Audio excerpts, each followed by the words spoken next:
Kulo nek debate omong malah kudu guyu. Malah melok goblok ngrungokno tok malah melok goblok. Wong debat agama kok gak ono referensi, ora ono kitabe. Amen muni menurut saya. Memangnya Anda penting dalam wali ora, ulama ora kok debat agama muni menurut. Memangnya Anda mujtahid? Kudune gak menurut kitab yang saya baca dalam mazhab Syafi'i kitabnya ini begini. Sing sitok bantah dalam mazhab Maliki kitabnya ini. Wah itu keren. Aku teko ning majelis. Debat menurut saya, emangnya Anda siapa? Nabi ndak, wali ndak, ulama ndak? Kok mau agama menurut Anda? Wis wargane ora mesti kok ape. Makanya dibiasakan pakai referensi, pakai sanad. Agama ini butuh sanad. Inna hadzal ilma dinun fanzuru amman ta'khuduna dinakum. Lihat di muqaddimah Sahih Muslim. Agama ini ilmu, ilmu ini agama. Maka lihatlah ilmu itu kamu ambil dari mana?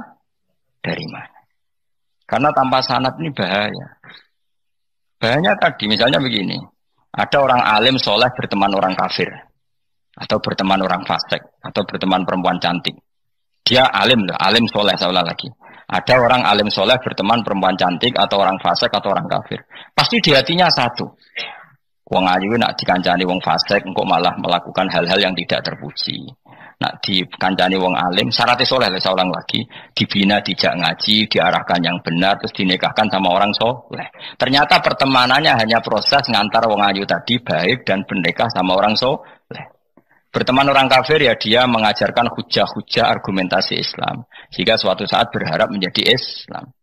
Tapi orang liberal melihat itu bukti bahwa agama itu bebas. Wong alim nyatane kancanan wong ayu, wong kafir, gak masalah.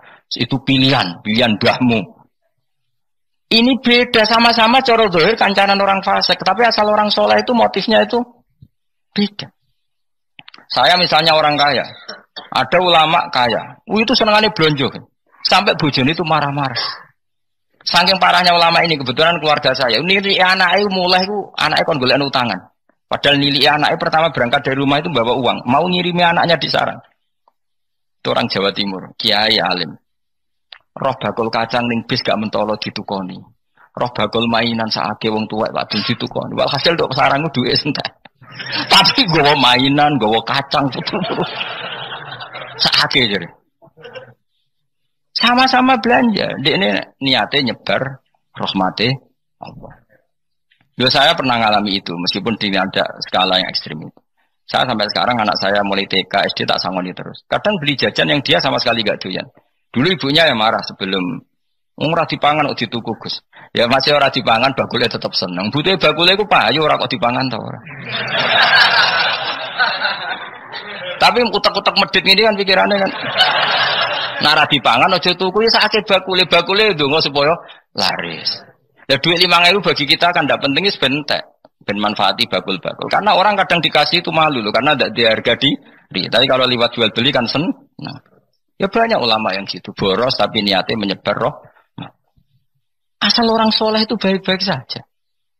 Orang soleh melete, wah duitku akeh, tenang wae.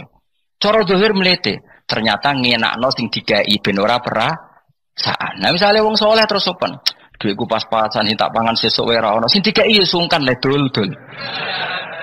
Maka wong soleh kudu melete ben sing dikai ora sungkan. Bareng kayak duit uang 100.000. Lah iki lanjiran duitmu akeh, ora iso tak hitung ning omah. Ijek karungan. Lah kok karungan piye? Duit 1.000 kerja kok karung gak sak. Butuhe ngenakno sing digawe apa? Ngenakno sing digawe. Asal wong soleh, dekne ngomong gitu itu niatnya juga soleh. Tapi nak wong ra soleh, pancen mlete tenan. Bolak-balik wong ra soleh iku masalah. Makanya kancani wong soleh. Wong soleh itu orang yang luar biasa. Kanjeng Nabi ku nak daharu sering ning jowo.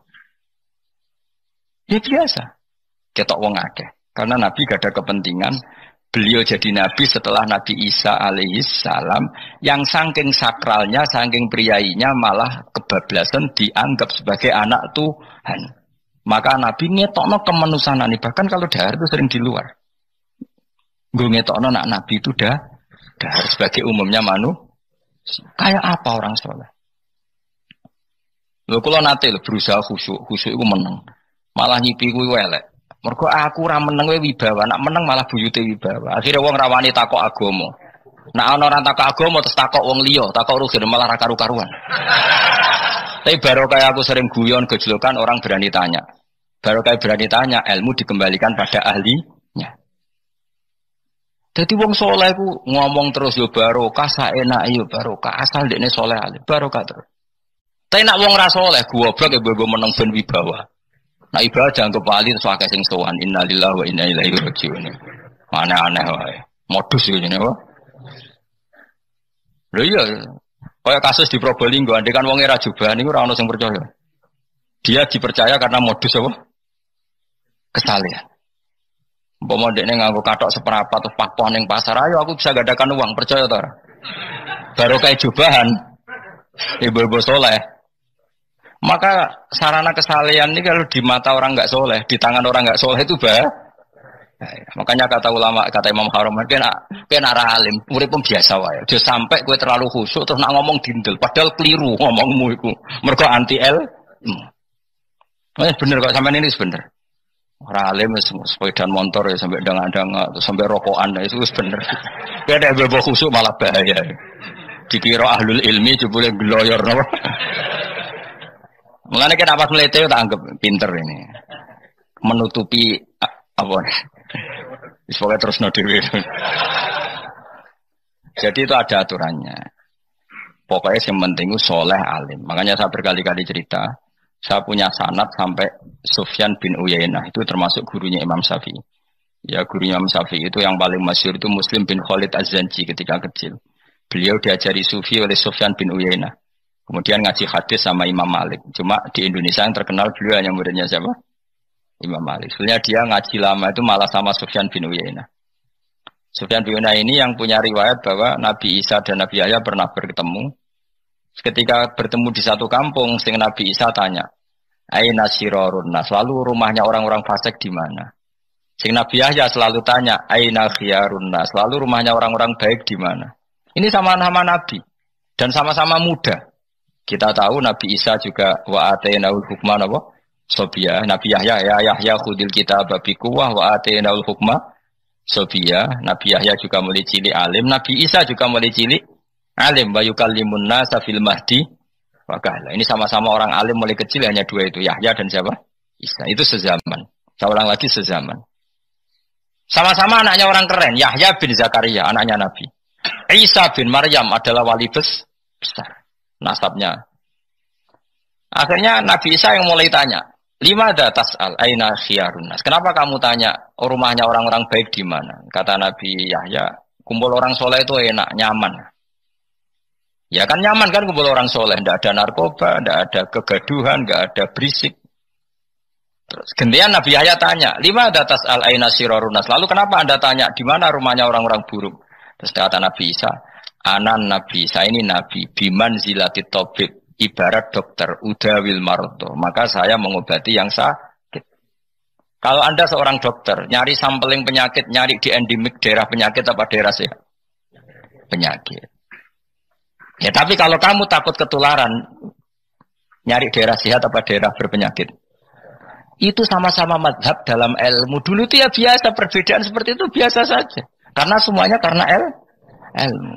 Sekarang enggak, kubu sebelah yang ngotot, kubu sebelah ya dalile pokoknya. Mana ada ilmu dalile pokoknya? Pokoknya kunut itu gini, kalau enggak kunut gini. Memangnya Imam Syafi'i lahir tahun berapa? Kunut enggak kunut itu ada sebelum tahun 12 dan tahun 26. Gue eleng-eleng. Nah di vulgar roh jadi vulgar. Nah iku ra paham banget tenan. Maka orang-orang alim tahunya ya kunut dadak kunut itu al-khilaf baina madzhab Syafi'i wa madzhab Abi Hanifah. Sekarang tahu-tahu di zaman akhir jadi politik identitas. Kayak misalnya begini, tak contohkan lagi perdebatan. Pakai peci putih. Gus Naji itu putranya Mbah Mun, meyakini pakai peci putih sunat sehingga santrinya pakai peci putih. Mbah saya Ki Hamid Pasuruan juga pakai peci putih. Santri sebelah kiri semuanya pakai peci putih karena putih itu sunat, ya sudah pakai peci putih. Tapi kalau Mbah Mun itu santrinya nggak boleh pakai peci putih, haram kata beliau. Kata beliau Cung kajine wong desa-desa nganti adol Tegal, adol sawah. Mbok saingi ketu 5.000. Nglarakno atine wong dosa apa haram? Dosa, Mbah. Lah ya iku dosa, mulane haram. Sehingga takanya akan santri sarang semua. Enggak ada santrinya bangun pakai peci putih, kecuali yang sudah kaji. Karena pikiran beliau itu menyakiti orang katanya. Karena kaji ini adol Tegal disaingi 5.000. Tapi Mbah Mun sebagai orang alim yang membiarkan pondoknya Gus Najib pakai peci putih. Mbah Najib juga membiarkan ketika pondoknya Mbah Mun pakai hitam. Makanya saya keterusan peci itu. Saya itu sudah kaji, tapi karena saya mulai dulu nggak pernah pakai peci putih terus keterusan sampai sekarang. Tapi suatu saat aku juga ngagukan kan, entah kapan suatu saat. Jadi aku soal Nabi ya keturunan iri, keterusan diharamno terus kebablasan ini. Itu logika ijtihad. Sama misalnya khasnya ulama itu pakai jubah, pakai apa? Ya sudah itu khasnya ulama. Terus kayak misalnya yang parkiran macak ngono, alasannya anut ulama. Kira-kira menyinggung orang apa enggak kira-kira? Kue kelakuan cek ra karuan jubah sunah Rasul terus kene parang tritis delok wong macem-macem jubah. Kacau gak? Elek-eleki nasab apa enggak? Boy orang itu mikir, jadi karena ada selalu masalah ijtihadiyah. Abdullah bin Mas'ud dulu itu kalau sholat itu nggak pernah pakai baju resmi, seringnya pakai sarung tok, kadang nggak pakai baju. Ketika ditanya, kamu ashabu Rasulillah, kenapa sholat dengan cara seperti itu? Terus beliau ngendikan, wong ben roh nak standar minimal sholat seperti ini. Kalau saya sholat selalu pakai pakaian sempurna, nanti dikira itu aturan fardu dan umat menjadi berat. Sampai seperti itu ulama menjaga konstitusi bahwa yang penting dalam sholat adalah satrul aurah. Zaman itu sudah sahabat dan tabiin karena Nabi sudah wafat itu sudah pakai pakaian lengkap. Tapi Abdul bin Mas'ud tiap sholat di masjid dia menunjukkan pakaian paling tidak lengkap.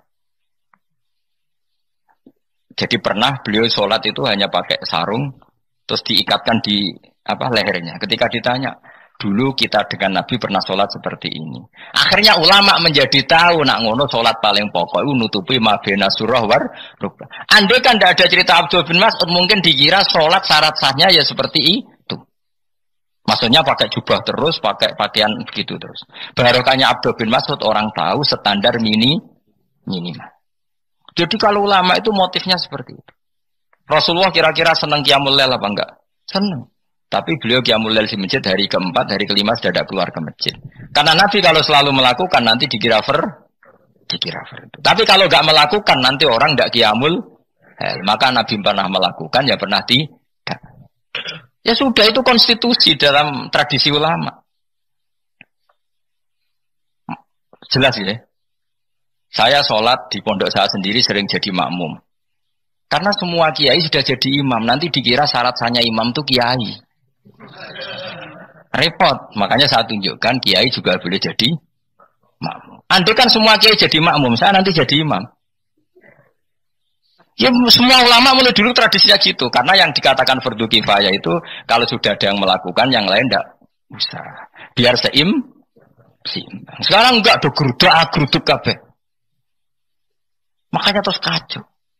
Coba sekarang misalnya gini, andaikan semua orang melakukan kebenaran kesunatan, yaitu misalnya semuanya ambisi itikaf di masjid, terus tidak ada orang melakukan kebenaran ngerumat yatim, ngerumat jenazah, ngerumat jalan-jalan raya, kan kacau. Mergo semuanya satu variasi kebenaran itikaf di masjid. Yatim sedang do mati, mergo do itikaf kabeh. Tapi baru kayak ono sing itikaf ning perapatan, nek ono wong tiba iso nulung, nek ono wong kesasar iso tako. Baru kayak wong sing itikaf ning perapatan. Sayange tuh bidung-bidung barang ku sayange. Sajane niat itikaf ku sah. Nawaitul iktikaf linusratit thoriq. Niat ingsun itikaf nulungi dalan ben nek ono wong butuh. Coba sekarang, orang yang kecelakaan, pertolongan emergensi orang yang itikaf di jalan apa yang di masjid? Di jalan, barokahnya banyak, itu tim SAR gratis. Umpama do niat soleh kabeh bumine pangeran, sah mbok itikaf. Mulai sesuk gak apa-apa, itikaf ning perapatan. Tapi buktikan kamu tidak berbuat macam atau tulisi relawan orang tersesat. Jadi ajane kebaikan itu ada di mana-mana. Makanya Nabi menyatakan kebaikan, orang itikaf ya dikatakan Nabi baik. Orang yang jalan-jalan kemudian ada duri disingkirkan juga disifati Nabi orang baik. Orang yang rumah yatim disifati Nabi orang. Bahkan orang yang hubungan intim dengan istrinya sama Nabi ya disifati orang baik. Sampai sahabat tanya, masa urusan gitu dapat pahala ya Rasulullah? Loh iya, andekan itu sama orang lain kan malah dosa. Berhubung sama istrinya maka dapat pahala. Kayak apa Nabi ngitung kebaikan sekian banyaknya. Tahu-tahu di zaman akhir kubunya saja yang baik. Ini apa-apaan? Nah, kuano iskal deh. Yo mareni yo tobat yo. Kebaikan adalah sesuatu yang dikatakan Allah baik di kubu kita maupun di kubu sebelah. Mau kubu sebelah ya apa saja. Baik di partai kita maupun di partai sebelah. Maupun di ormas kita maupun ormas sebelah. Karena semua kebaikan otoritasnya di Allah Subhanahu.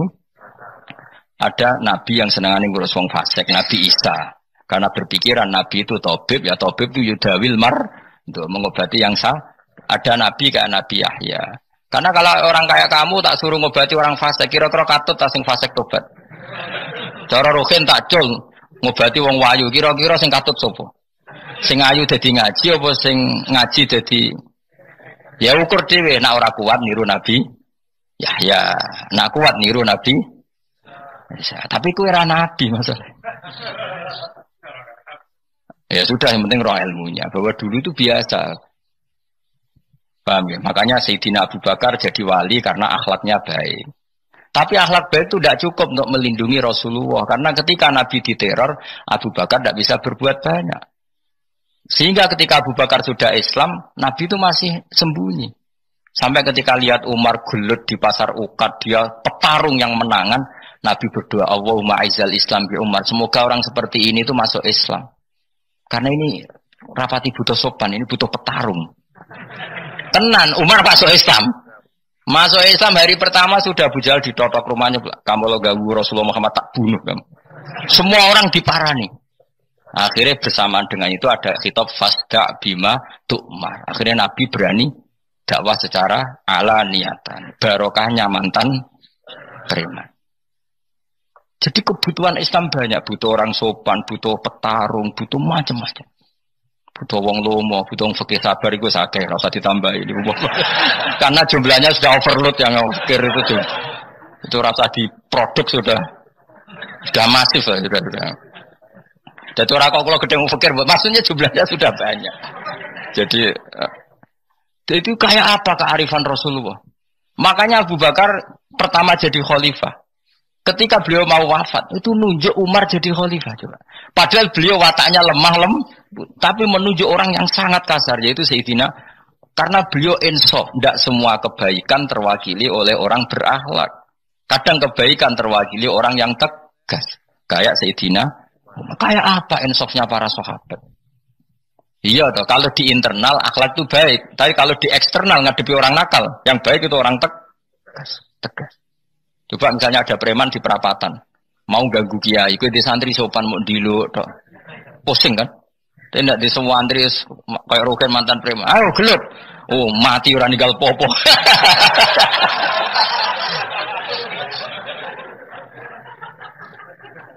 Itu kan keren, loh? Keren. Makanya Abu Bakar ketika, lu ya, sama tahu kan hadisnya Umar, setiap ada orang munafik macam-macam pamitnya sama Nabi, dani adrib pun izini Nabi tak biar coy. Ya setiap hari kegiatannya gitu terus. Tapi dulu orang itu insaf, Abu Bakar insaf, kelebihannya Umar di situ. Umar insaf, kelebihannya Abu Bakar di. Maka ketika kandidat khalifah, Umar mengangkat Abu Bakar jadi khalifah dan disetujui semua sahabat. Ketika Abu Bakar mau wafat menunjuk Umar dan disetujui semua sahabat. Orang kok Abu Bakar pepe wong halus, golek sing sejenis aku ndak. Karena dulu semua orang itu pakai insaf, pakai kesadaran sing super tinggi, tidak nuruti nafsu. Lalu saya andekan ada orang alim sekelas saya kok mau ganti tafsir Jalalain, ganti Gus Fikih yang mendesak fikih. Terus dia alim enggak masalah ya. Salahnya dia alim keramat. Wah dia ngerti dalam mahfud tak setingkat aku. Roh berarti hok. Karena dulu itu begitu, lama dulu itu seperti itu. Biasa. Sekarang tuh ndak. Orang itu kalau ndak kelompoknya gak mesti salah. Abu Bakar itu Raqiqul Qalbi, Raqiqul Hawashi, Riqqatul Qalbi. Tapi beliau justru menunjuk Sayyidina Umar karena dia tahu Islam itu musuhnya banyak, butuh orang tegas. Umar juga tahu bahwa di internal Islam itu butuh riqqatul qalbi sehingga beliau hormat sama Abu Bakar. Tak pimpin aku, wah bubar kabeh. Tapi jari Abu Bakar, ning jobo aku tok wong mlete nek ora ono sehingga dua beliau saling melengkapi dan itu luar biasa. Nah khilafnya ulama kira-kira seperti itu. Yang peci putih ya silahkan gue iling-ilingan, nak putih itu sunnat. Tapi sing ireng, piye kaji desa itu disaingi kedua 5.000 gak terima aja. Yakin ya bos. Nah saya ini mulai kecil di sarang. Tapi mertua saya itu keluarga Pasuruan. Jadi saya ya, lucunya saya kalau ngajar di Pasuruan pakai peci hitam. Sebagian santri separuh pakai peci hitam menghormati saya. Sebagian pakai putih menghormati kiainya. Jadi jadi saya lihat ini ya sepanjang sejarah kalau saya ngajar itu jadi warna-warni itu karena ngasih. Saya kaget tuh kok banyak yang pakai peci hitam. Menghormati jenengan gitu. Yang putih masih banyak separuhan. Ya nggak ada yang merencanakan, ya alami saja. Nah tersampean bener di putih apa hitam? Putih apa hitam? Bebas. Karena tadi ini masalah apa istihad. Pun kalau terus nang. Soalnya sementing wow iman itu apa sesuatu yang absolut. Maka kita andaikan Allah tidak bikin surga neraka pun kita tetap sebagaimana kita mengatakan 1 tambah 1 2 dapat hadiah apa? Ada dapat hadiah ya tetap mengatakan 2. 1 tambah 1 pasti 2. Saya pernah dicium sama orang miskin yang akut miskin betul. Itu tak ajarin, Anda ini lebih hebat ketimbang orang-orang kaya. Misalnya gini, misalnya ada komunitas rektor atau kiai besar. Saya ini kata orang banyak termasuk kiai besar. Mungkin kalau pinjam uang itu karena mau beli mobil, aksesoris mobil, karena kita kiai tok atau rektor atau orang-orang tok. Kalau sesama orang miskin itu pinjem-pinjemannya itu urusan beras, itu urusan nyawa. Keren mana? Nyelamatkan nyawa sama aksesoris mobil. Nyawa. Jadi pahala kamu pasti lebih besar itu. Itu senangnya jadi orang miskin terus keterusan sampai sekarang. Oh itu, lo coba kalau menteri sama menteri, rektor sama rektor, kira-kira pinjamannya apa Pak Arso? Kan kalau mau beli mobil atau mau umroh VIP, pokoknya yang keren-keren. Kalau orang miskin pinjam karena apa? Makan kan, beras kan. Makanya kalau yang sedang miskin monggo lah, kalau ingin teruskan. Maksud saya Islam tuh seenak itu. Islam tuh segampang itu. Sudahlah yang sedang miskin ya keren. Karena sekali sosial tuh urusannya apa? Nyawa. Tapi kalau miskin semua ya Indonesia bisa tutup kan. Ya sudah yang kaya-kaya itu saya mengatakan Indonesia karena bayar pajak yang menjadikan Indonesia berjalan. Tapi ya dipakai yang benar. Nah, begitu seterusnya. Ada kiai miskin cerita ke kita. Terus enak jenengan alim, terus punya santri banyak, bisa ngajar di mana-mana. Saya bilang, hebat kamu. Dia hidup di daerah tertinggal. Itu yang diajarkan kan hanya tauhid.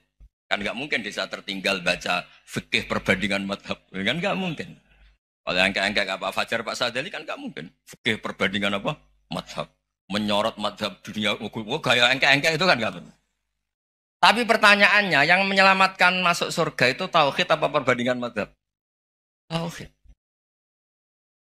Ini hanya mengajarkan fardu kifayah sunat-sunat. Ini Anda mengajarkan fardu ain. Surganya dulu kamu. Oh terus senangnya jadi kayak gitu. Karena yang diajarkan apa? Tauhid. Sementara kita yang gaya-gaya ini. Ajarkan perbandingan apa? Madhab, studi banding ke Al-Azhar kemana-mana. Ini enggak, tauhid. Dari orang nyembah pohon jadi nyembah Allah Ta'ala. Keren enggak? Keren. Jadi terus kiai desa sama saya senangnya bukan karena tak bela. Tapi ada yang agak kurang ajar tanya saya. Kalau itu hebat kenapa Gus gak mau jadi kiai desa? Waduh. Wah ya repot kalau pertanyaan. Terus tak jawab, kalau saya jadi kiai desa, kamu ngansu ilmu dari mana coba? Ya dari jenengan. Ya kalau sama gobloknya ada bisa. Ya sudah Gus aja yang jadi kiai besar. Maksud saya, ya sudahlah kita begini seperti yang saya ajarkan di sini, saya sarankan supaya orang itu tahu Nah, ini namanya diroyah. Apa? Makanya kata Imam Ghazali itu kalau kamu ingin sopan gampang melihat anak kecil, gua aqallu minni dzamban, dia dosanya lebih kecil. Karena masih kecil kan tentu secara dosa enggak banyak.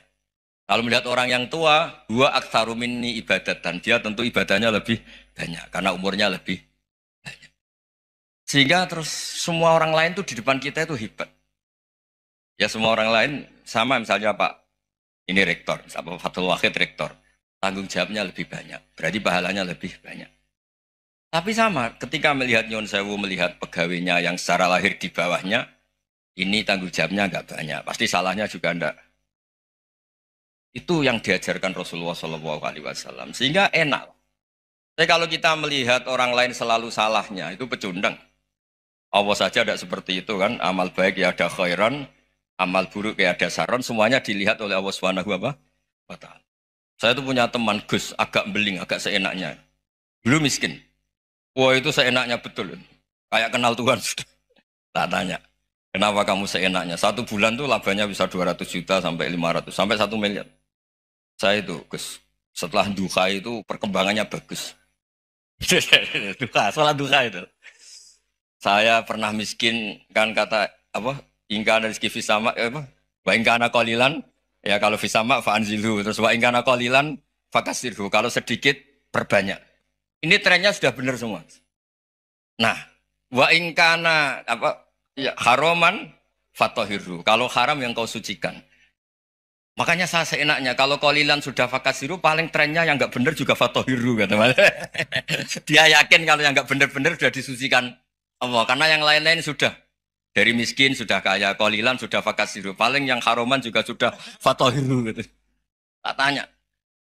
Kamu kok tahu? Polanya sudah ada, Gus. Karena sang qalilan. Kamu sembrono sama Tuhan kok begitu. Tapi apapun itu, seneng saya. Seneng saya sering salah teh, makanya saya mohon yang sekarang miskin, sedang miskin itu ya ndak usah nyesal banget-banget. Kalau ingin kaya monggo lah, namanya orang juga ingin. Tapi Anda harus bangga. Sosial antar kalian adalah urusan nyawa dan itu pahalanya luar biasa. Supaya kita, nah yang kaya-kaya juga boleh GR lah, karena pembayar pajak. Dan itu bisa menyelamatkan apa? Indonesia Raya. Begitu seterusnya. Itu yang diajarkan Nabi, antawadu'u hatta la yabghiya ahadun ala ahadin. Kamu semua harus tawadhu sehingga antar kalian tidak saling tidak sopan, tidak saling liar, tidak saling mendolimi. Termasuk tadi sikap gak jelas tadi. Orang dolim yang sekarang dolim bisa saja tobat, yang sekarang soleh bisa saja nanti. Semuanya tuh mungkin. Kita diajari ya muqallibal qulub tsabbit qalbi ala dini. Jadi keliru kalau kita dalam banyak harus tegas, gak mesti. Al halalu bayyinun wal haramu bayyinun. Tapi ada wa bainahuma umurun mustabihat. Ada yang wilayahnya itu abu-abu. Misalnya ada perempuan cantik misalnya, contoh paling gampang. Kalau kamu ajari secara serius, kamu bisa aja tergoda jadi fitnah. Tapi kalau orang soleh gak berani ngajarin, kemudian digunakan orang fasik, malah menjadi orang nakal, kita juga tanggung jawab. Kamu mau tegas gimana? Wilayahnya sama-sama mungkin. Wilayahnya sama-sama mungkin. Yang dekat pejabat mungkin terkontaminasi KKN. Tapi kalau pejabat gak dekati orang soleh, punya perilaku yang gak soleh, yang repot juga Indonesia kan. Nah hal-hal seperti itu kita tidak perlu ngambil sikap. Maksudnya gak usah ngambil sikap, ya kita buktikan kalau milih satu madhab, kita buktikan semuanya lebih baik, semuanya lebih bermanfaat, semuanya lebih berperadaban. Karena gak bisa dihindari wabena humai. Termasuk nyuwun sewu, saya mohon maaf sama mulai Pak Harso, Pak Lutfi sampai Pak Fathul Wahid. Saya ini termasuk kiai yang gak suka dekat sama orang-orang top. Bukan karena hasud. Memang konstitusi kiai harus gitu, la tamud dan na'inaika. Kenal orang lebih tinggi itu kan resiko. Misalnya saya kiai desa, mungkin punya keri tua sudah seneng, punya kijang tua sudah seneng. Gara-gara kenal Pak Wahid naik Kempri, waduh kok saya kalah itu. Kenal orang itu kan resiko.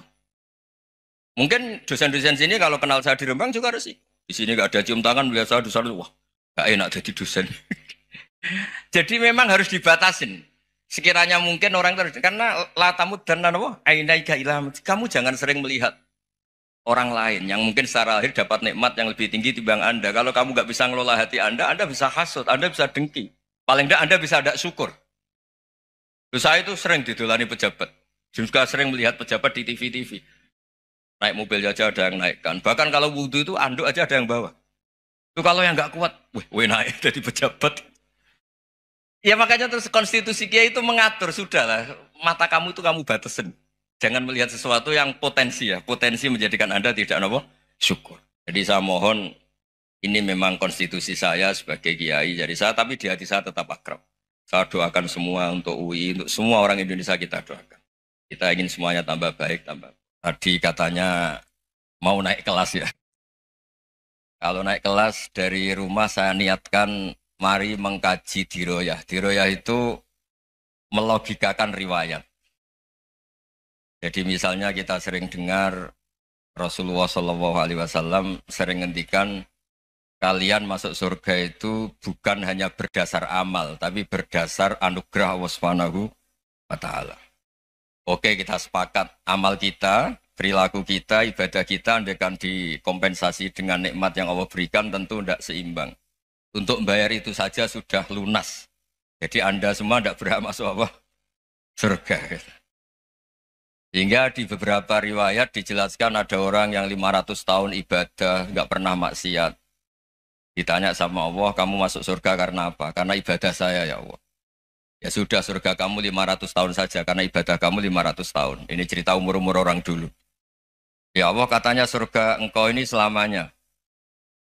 Ya kalau yang selamanya itu rahmatku, kalau amal kamu terbatas ya surganya sesuai amal kamu ya terbatas. Ya sudah ya Allah, berarti masuk saya surga saya ini karena fadl engkau, karena anugerah engkau. Itu namanya apa? Diroyah. Diroyah itu satu kajian analisis di mana kita percaya riwayat, tapi kemudian punya logika, punya diroyah. Ini penting supaya tauhid kita ini kuat. Jadi dulu ada orang yang sangat cerdas, namanya Jubair bin Mut'im. Dia saking cerdasnya, juga kaya, juga tokoh, dikirim sebagai delegasi pembebasan Asra Badrin, tawanan Badar. Kemudian pas datang ke Masjid Nabawi, Nabi delalah pas baca Wattur wa kitabim mastur. Sampai pada titik Nabi baca Am khuliku min ghairi syai'in am humul khaliqun. Apakah penciptaan yang sedemikian canggih itu dimulai tanpa perwujudan, tanpa sesuatu yang real, yang maujud? Orang itu langsung bersimpuh, matur, ya Rasulullah saya Islam.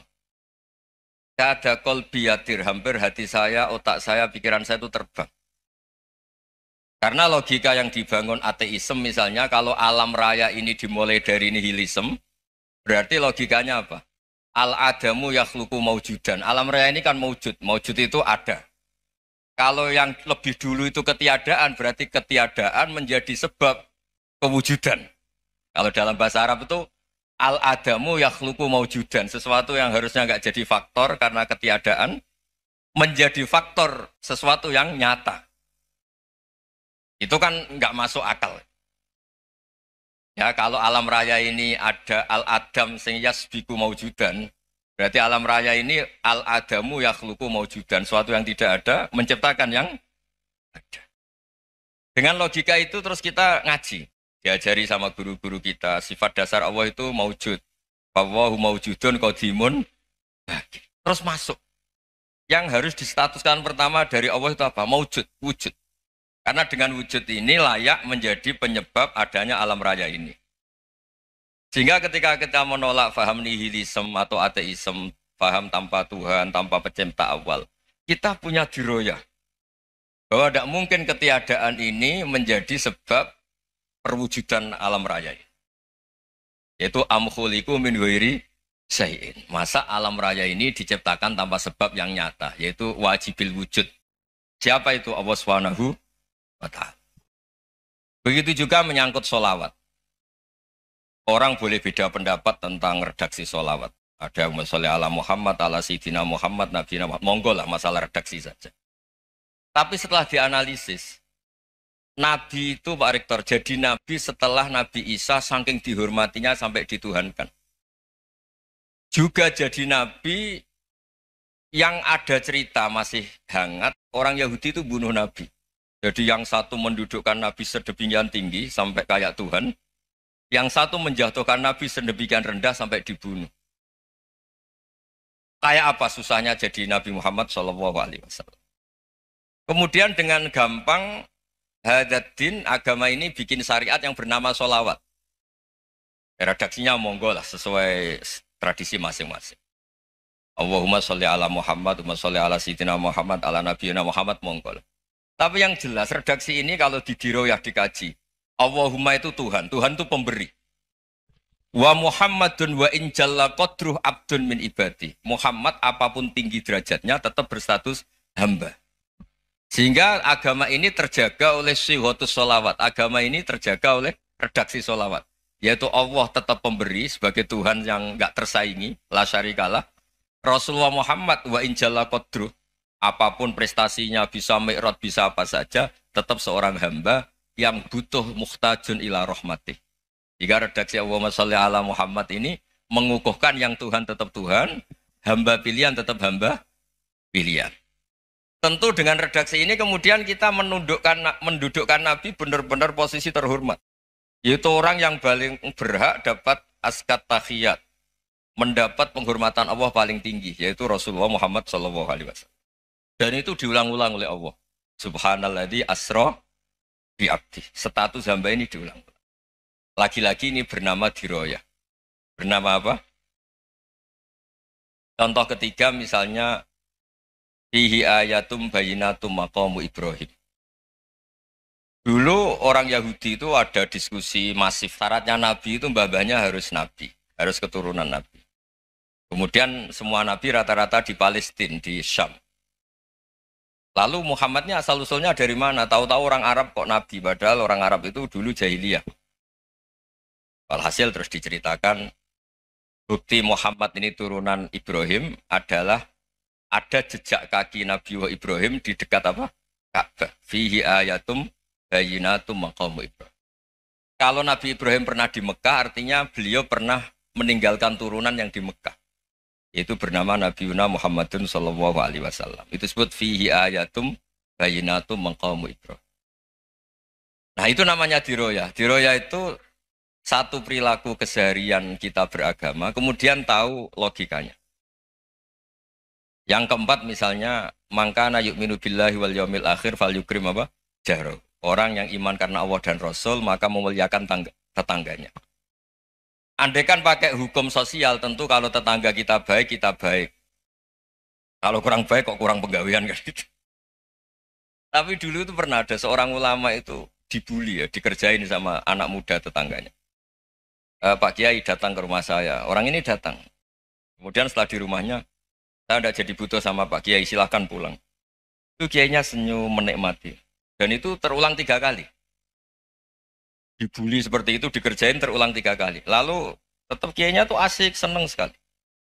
Lama-lama muda ini tanya, kenapa engkau tidak tersinggung? Padahal saya kerjain sampai 3 kali. Tak undang, terus tak suruh pulang. Tak undang, tak suruh pulang. Kata Kiai tadi, yang memerintahkan baik sama tetangga itu Allah. Jadi saya nikmati ketika bisa baik sama Anda. Tidak ada urusannya dengan perilaku Anda yang menolak saya.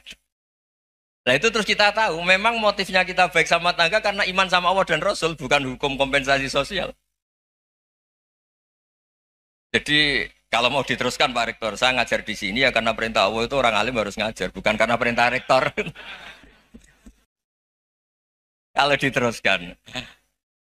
Ya saya mohon juga gitu, para dosen, para karyawan di sini, kalau nggak khianat dengan UI itu karena takut sama Allah, jangan takut sama Rektor. Kalau Anda baik juga karena Allah, jangan baik karena apa? Rektor. Bagaimanapun ya semua kita ini makhluk. Makhluk itu la yadurru wa la yanfa. Begitu juga melihat Indonesia. Melihat saya ini kan ikut di UI itu lama sekali, ikut sama Profesor Zeni, dari Profesor Zeni nulis tafsir. Mungkin Pak Hersoyo tahu banyak, dulu Pak Lutfi ya tahu banyak. Tapi saya memang nggak pernah terbuka karena ya memang nggak ingin sebenarnya. Kondisi ini kondisi darurat. Sehingga saya tahu cara berpikir Profesor Zaini, ya tahu komitmen beliau pada UI. Dan pendiri UI memang ya banyak yang dari tokoh NU, Muhammadiyah, dari tokoh-tokoh ormas yang lain memang didirikan banyak orang. Hingga UI memang nggak milik ormas apa tertentu. Dari satu sisi memang baik, nggak dikuasai ormas tertentu. Tapi nanti kalau keterusan ya nggak berbentuk. Ya sudahlah dikelola saja. Sambil-sambil jelas, sambil-sambil kadang nggak jelas. Yang penting ikhlas tadi. Karena kalau terlalu asobia itu jadi repot. Kita ini yang nekuni fikih itu tahu. Kalau tidak kuno itu madhabnya Hanafi. Kuno itu madhabnya Syafi'i.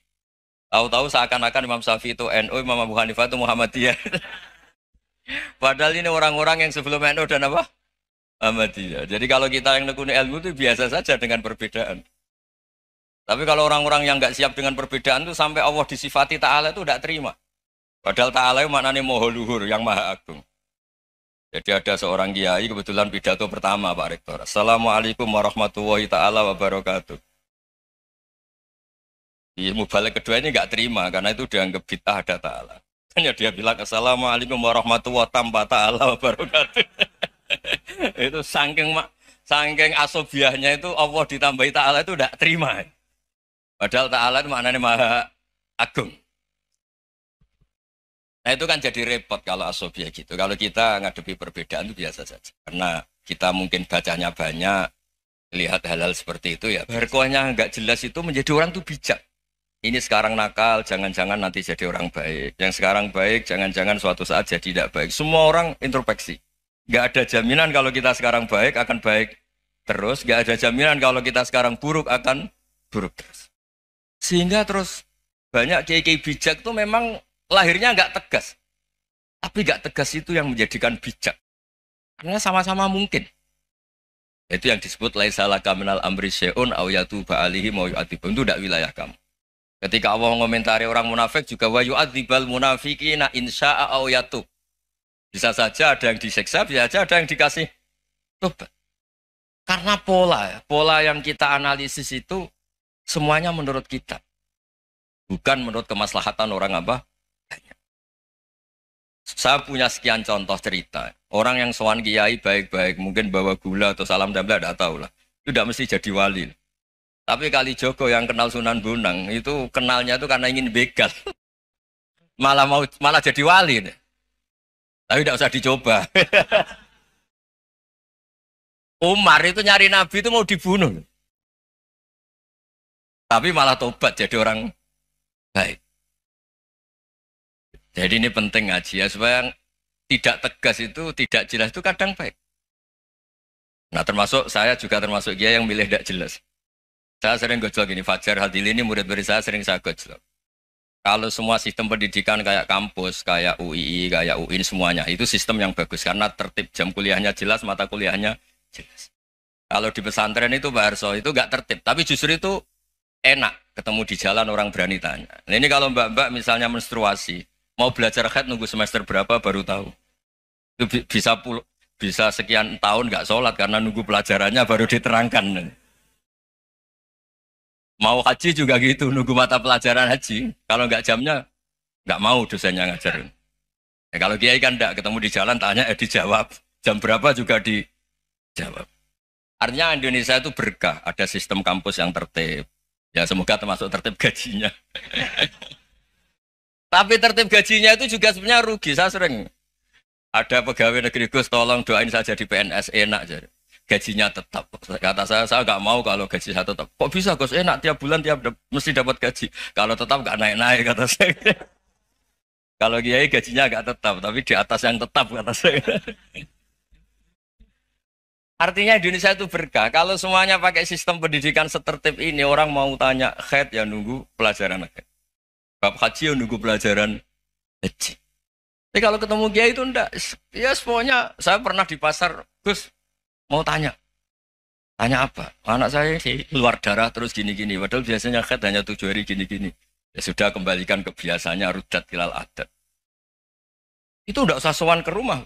Juga enggak registrasi dulu, enggak daftar dulu. Ya ini enggak nyindir cerita saja. Supaya ini bukti koalisi beneran. Jadi saya yang kiai enggak tertib jam, koalisi sama yang tertib jam. Jadi kalau semuanya sistem kampus, nanti pertanyaan itu enggak bisa on time, enggak bisa setiap saat. Makanya Indonesia itu berkah. Kiai-kiai yang alim yang di jalan-jalan banyak. Juga kiai yang di kampus dokter-dokter fikih banyak. Yang nekuni ilmu umum ya banyak. Macam-macam. Itu masalah itu kalau saling mengadili itu baru masalah. Misalnya kiai ngeluh, enggak enak jadi kiai, enggak punya gaji tetap. Yang dosen ngeluh, enggak dicium tangannya. Karena memang unik Indonesia itu. Kalau guru fikih kok dosen itu tetap enggak Gak dicium tangannya. Karena pikirannya anak-anak itu wong sudah bayar disuruh nyium. Itu kayak di alam sadar tuh gitu. Kalau kiai itu kan anak-anak gak bayar itu. Ya opanya cium tangan itu. Makanya kalau kiai-kiai tidak keramat bisa mati karena cium tangannya doang itu bisa mati itu kiainya. Ya ini cerita supaya saling menghormati apa saling. Nah dulu itu perbedaan itu urusan sudut pandang. Ya saya ulang lagi, perbedaan itu sudut. Allah yang Tuhan saja sering didebat sama nabi-nabinya. Karena urusan sudut pandang apa? Saya beri contoh ya. Suatu saat Khalilur Rahman Ibrahim itu saatnya meninggal sama Allah, Israel disuruh. Israel itu Ibrahim saatnya meninggal, ambil nyawanya. Setelah datang ke Ibrahim, ya Khalilur Rahman Ibrahim, saya disuruh nyabut nyawa Anda. Itu Israel dipaksa mikir sama Ibrahim. Hal ra'aita khalilan yumitu khalilah. Kamu tahu orang yang mencintai kemudian bunuh yang dicintai. Itu logika agak benar. Akhirnya Israel kan nggak biasa debat, kan nggak dilatih debat, nggak pernah ikut lomba UI debat ilmiah. Dia taunya nyambut nyawa aja. Kembali ke Allah. Ya Allah, kata Ibrahim, hal ra'aita khalilan yumitu khalilah. Masa kekasih bunuh yang dicintai ya. Tapi kata Allah santai. Bilang ke Ibrahim, hal ra'aita habiban yakrahu ayyalqa habibah. Masa katanya dia cinta saya, kemudian ketemu saya tidak berani. Israel mater lagi. Logikanya gini, Ibrahim, masa yang dicintai sama yang ketemu yang dicintai nggak berani? Ya udah ketemu aja. Katanya yang meninggal itu. Artinya, kamu bisa saja GR tidak mati-mati karena merasa dicintai. Atau ingin mati karena mencintai. Nah maksud saya, hal-hal seperti ini orang UI pasti gak jelas. Katanya cinta Allah suruh mati ya gak mau. Gak jelas kan? Dibilang gak cinta juga gak mau. Tapi dibilang cinta kalau ukurannya mati juga gak mau. Nah, tapi dalam banyak hal gak jelas itu penting Pak Rektor. Penting sekali. Buatan guyon. Saya beri contoh sekian ilmiah. Gak jelas itu penting. Rasulullah Shallallahu Alaihi Wasallam itu dalam banyak hal itu disuruh Allah, memang disuruh supaya ngambil sikap seperti itu. Karena Allah itu punya otoritas penuh untuk bikin orang itu baik atau tidak baik. Wahsy itu yang membunuh Sayyid Hamzah, orang paling dicintai Nabi di antara yang dicintai Nabi. Qatalahu Wahsyun, dibunuh oleh Wahsy. Nabi secara basarnya itu nggak suka sama Wahsy. Sampai cara lahir ya ingin corong Jawa ingin masuk nol. Tapi apa kata Allah? Laisa laka minal amri syai'un aw yatuba alaihim aw yu'adzibah. Itu tidak wilayah kamu Muhammad. Malah Wahsy dikasih tobat sama Allah. Khalid bin Walid. Itu perang Uhud kalah itu karena ide brilian Khalid bin Walid. Pas itu masih panglima kafir. Yaitu pura-pura kalah, ghanimah dilepas, sahabat turun, pasukannya naik, walhasil orang Islam kalah. Khalid bin Walid akhirnya juga masuk Islam. Orang yang secara basariah Nabi itu gak siap. Kebalikannya juga ada. Sa'labah itu orang sampai gelar hamamatul masjid. Ini pas ngaji mesti ingat. Salah. Dia di masjid terus. Setiap habis salam tuh lari. Karena istrinya nyuwun sewu masih berpakaian yang tidak pantas. Kenapa engkau terburu-buru pulang? Pakaian yang dipakai istri saya sekarang saya pakai. Ya pakaian sarung itu kayak Pak Rektor kan fleksibel. Ini khusus mau Ramadan. Tidak akan sarungan terus. Gak usah khawatir. Jadi ini tadi sudah perjanjian. Saya yang kiai celananan, beliau yang rektor pakai sarung. Jadi, iya. Supaya itu barter madhab. Tapi hanya sekali ini aja, bukan. Jadi jangan diharapkan ini jadi tontonan terus-menerus. Dan ini barter madhab. Saya sama Profesor Kores juga sering gitu. Saya pakai sarung yang dihadiahi beliau pakai sarung yang dihadiahi saya. Memang itu tradisi Islam. Tahadau tahabu, kamu saling memberi hadiah maka kamu saling mencintai, bukan riswah, bukan riswah. Walhasil terus Sa'labah ini mbok saya didoakan Nabi supaya saya kaya, supaya tidak sering ganti-ganti pakaian seperti ini sama istri saya. Jangan-jangan kamu miskin itu lebih baik. Ngotot minta didoakan. Didoain Nabi kaya terus lama-lama ninggal sholat, ninggal jamaah. Itu Allah belum tersinggung. Yang mulai Allah tersinggung itu kan saya sering fatwa di mana-mana, sering memberi saran. Mumpung kamu miskin itu sering sedekah. Karena kalau sudah kaya itu tidak bisa. Saya memberi analogi gini. Kalau saya masih santri miskin, punya uang 100.000, diminta guru saya 50 tak kasihkan. Padahal itu 50%. Punya 2 kambing kurus, diminta guru saya 1 pasti tak kasihkan. Padahal itu 50%. Jadi kalau punya sapi Brahman atau sapi limusin yang harganya itu 100 juta, punya 2, diminta 1 boleh enggak? Enggak boleh. Saya punya motor butut 2, diminta teman saya 1 boleh. Tapi kalau Davidson Harley itu enggak boleh. Itu. Nah, walhasil itu kalau kita miskin, misalnya kita zaman kuliah atau zaman mondok atau zaman apa saja, punya uang 100.000, narik temannya sampai 50.000 kan biasa.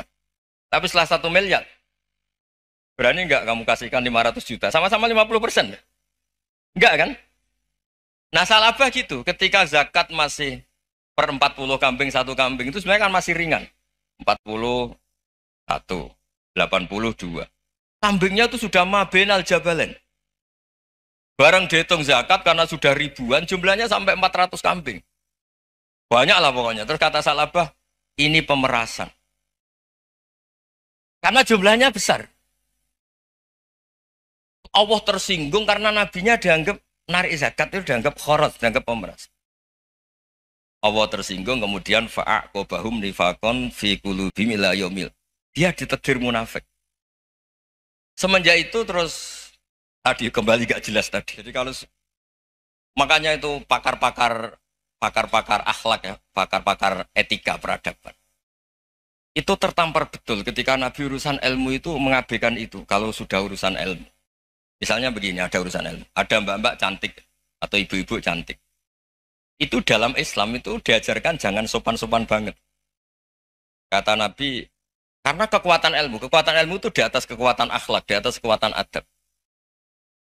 Ya nisa an-nabi lastunna ka ahadim minan nisa. Ini taqaitunna fala takhdu'na bil qaul. Fa yatma alladhi fi qalbihi maradun. Misalnya ada mbak-mbak cantik, menarik. Kemudian sopan misalnya sama Pak Fajarin sama dosen-dosen. Monggo binara. Wah itu bahaya pikirannya kemana-mana itu. Orang yang imannya pas-pasan, berarti mau. Maksud saya kalau cantik, menarik, ketemu di jalan, biarin aja dosennya. Mau kemana, biarin aja.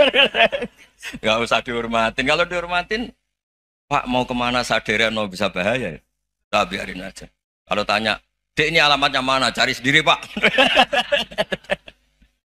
Karena hanya dengan cara itu, si Pak dosen ini gak kepikiran.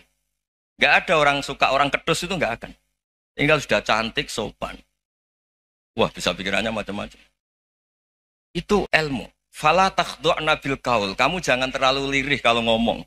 Fayat ma'alladzi fi qalbi maradun. Orang yang pikirannya masih kotor pasti berpikir yang negatif. Anda mungkin demi sopan sama dosen Anda. Tapi sejauh mana dosen Anda juga berpikir positif. Itu kan uji iman sama uji nyali. Nah, sama pejabat yang sopan sama kiai mungkin punya Alphard, punya Robicon, punya terus bawa uang banyak.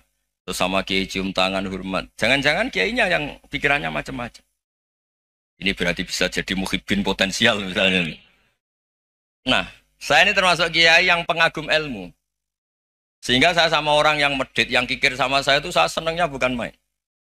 Kenapa? Karena kalau orang medit itu gak berhak. Kalau orang lomo 1 juta minta surga. 2 juta ya minta apa? Surga. Gus, salam template. 200.000 aja kadang minta surga. Tapi kalau yang kikir-kikir ya sudah salaman tok sudah. Gak minta apa-apa. Kan dia tahu diri. Oh gak bayar kok minta. Maksud saya Islam itu luas. Dinikmati saja Pak. Dinikmati saja. Nah itu diroya. Maksudnya itu diroya. Diroya itu kamu tahu aturan Islam itu kamu harus yakin khairihi wa syarrihi minallah. Semua itu ujian. Tapi kemudian dikaji. Makanya saya ini termasuk pengagum Imam Syafi'i. Imam Syafi'i itu dikasih tahu. Ada orang yang di depan engkau cium tangan hormat itu di luar ngomong-ngomong. Ngata-ngatain Anda. Imam Syafi'i tertawa-tawa sewenang. Loh, ada ini dikata-katain di luar kok. Kok tidak kamu anggap munafik malah tertawa. Berarti saya wibawa. Di depan saya nggak berani. Dianggap enteng saja.